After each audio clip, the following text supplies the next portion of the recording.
Hello students, so today we will do the 10th question of our exercise 8.3. 10th question में हमें given है what rate gives rupees 280 as interest on a sum of rupees 56,000 in 2 years. आपको अब यहाँ पे question में क्या क्या गिवन है, रुपीज 280 एज इंटरेस्ट, इसका मतलब क्या है कि आपको इंटरेस्ट कितना दे दिया 280 on a sum of rupees 56,000 in 2 years. तो इसका बेसिकली मतलब क्या है कि मैंने कितने पैसे लिए, 56,000 रुपीज हमने ले लिए सपोज, ठीक है, कितने साल के लिए लिए, 2 years के लिए, ठीक है. तो अब मुझे उसके लिए कितना इंटरेस्ट, कितना ब्याज देना पड़ रहा है, 280 रुपीज का ब्याज देना पड़ेगा, ठीक है. ये तो हमें पता चल गया, बट उन्होंने पूछा क्या कि उसका रेट क्या होगा. अब जब भी इंटरेस्ट सो हमने क्या पता करना है कि वो कितने रेट पे हमें ये इंटरेस्ट देना पड़ेगा, ठीक है.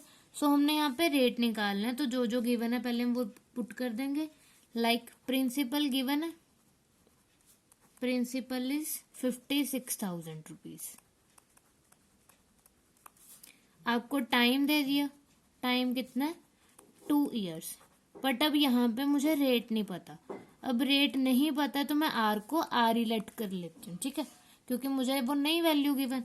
बट मुझे सिंपल इंटरेस्ट बता दिया कि इंटरेस्ट कितना है क्वेश्चन में, दैट इज 280 रुपीज. तो अब सिंपली हमें पता है कि सिंपल इंटरेस्ट का फॉर्मूला क्या है. हम सिंपल इंटरेस्ट कैसे निकालते हैं, principal into rate into time over 100. अब जो जो वैल्यू मुझे गिवन है वो पहले वो पुट कर लेती हूँ. सिंपल इंटरेस्ट मुझे क्या गिवन है, 280 गिवन है ना, तो ये आ जाएगा 280 equals to 56,000 into r into 2/100, ठीक है, क्योंकि आर मुझे गिवन नहीं है. अब यहाँ पे 2 zeros के साथ 2 zeros कैंसिल होगी, ये तो क्या बन गया 280 equals to 560 into r into 2. अब मुझे क्वेश्चन में वैल्यू किसकी निकालनी है, आर की रेट पता करना है ना, तो जिसकी हमने वैल्यू निकालनी होती है वो एक साइड रखते हैं, बाकी नंबर्स दूसरी साइड चले जाते हैं. अब यहाँ पे 560 और 2 दोनों आर के साथ क्या हो रहे हैं, मल्टीप्लाई हो रहे हैं, तो ये वहां जाके क्या हो जाएंगे, divide. So 280 upon 560 into 2 equals to r. क्योंकि ये दोनों यहाँ पे मल्टीप्लाई हो रहे थे तो उधर जाके क्या होने हैं, डिवाइड. अब ये 1 0 के साथ 1 0 कैंसिल आउट हो जाएगी. और अगर आप चेक करोगे, आप 2 के टेबल पे भी कटिंग कर सकते हो, अदरवाइज 28 और 56 की डायरेक्ट कटिंग भी होती है. 28 1 ज़ा 28, 28 2 ज़ा 56. अगर आपको डायरेक्ट नहीं आता तो आप सिंपली 2 के टेबल पे भी कटिंग कर सकते हो, 4 के टेबल पे भी कटिंग कर सकते हो, ठीक है. तो ये क्या आ जाएगा 1 अपॉन, अब 2 इंटू 2 दैट इज 4. अब 1/4 आ गया. अब इसे हम डेसिमल्स में कन्वर्ट कर सकते हैं. लाइक मैं आपको यहाँ पे करके दिखा देती हूँ, ये रफ वर्क में आप सॉल्व कर सकते हो. अब हम 1 को 4 के साथ डायरेक्ट तो डिवाइड कर नहीं सकते, तो यहाँ मैं अपनी तरफ से 0 लूंगी. जब यहाँ पे 0 लेते हैं तो यहाँ पे पॉइंट. नाउ 4 2 ज़ा 8, ये आ गया 2. अब यहाँ पे 0 लगाएंगे. अब 24 के टेबल पे 20 कब आता है, 5 पे, तो ये आ जाएगा 4 5 ज़ा 20. तो आंसर क्या आ गया 0.25%. रेट किस में आता है, परसेंटेज में आता है ना, तो 0.25 हमारा आंसर आ जाएगा. क्लियर. Now 11th question. अब 11th क्वेश्चन में हमें क्या गिवन है, if Meena gives an interest of ₹45 for 1 year at 9% rate पर एनम.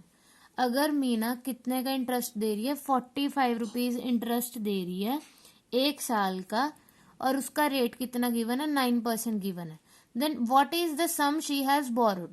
तो उसने स्टार्टिंग में कितनी मनी ली होगी, ठीक है.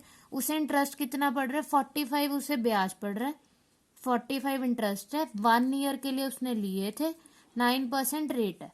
तो उसने स्टार्टिंग में कितनी मनी ली थी, इस स्टार्टिंग में जो हमने मनी ली होती है वो क्या होता है, प्रिंसिपल होता है. दैट मीन्स इस क्वेश्चन में आपको क्या फाइंड आउट करना है, प्रिंसिपल फाइंड आउट करना है, ठीक है. सो जो जो हमें गिवन है, first of all we will put that simple interest, that is SI equals to ₹45. Time हमें कितना दिया हुआ है, 1 year. Rate that is r 9%। और हमें फाइंड आउट क्या करना है, प्रिंसिपल। अब प्रिंसिपल मुझे नहीं पता है तो वो उसे हम P ही लेट कर लेते हैं, ठीक है। अब मुझे फॉर्मूला पता है कि सिंपल इंटरेस्ट कैसे निकालते होते हैं, SI equals to P into r into t upon 100। जैसे हमने प्रीवियस क्वेश्चन किया था सेम वे हम वैल्यूज पुट कर देंगे। सिंपल इंटरेस्ट कितना है 45P इंटू 9 इंटू 1/100, राइट। अब मुझे यहाँ पे 100 डिवाइड है, वहां जाके क्या हो जाएगा, मल्टीप्लाई, 9 इंटू पी रह गया ये।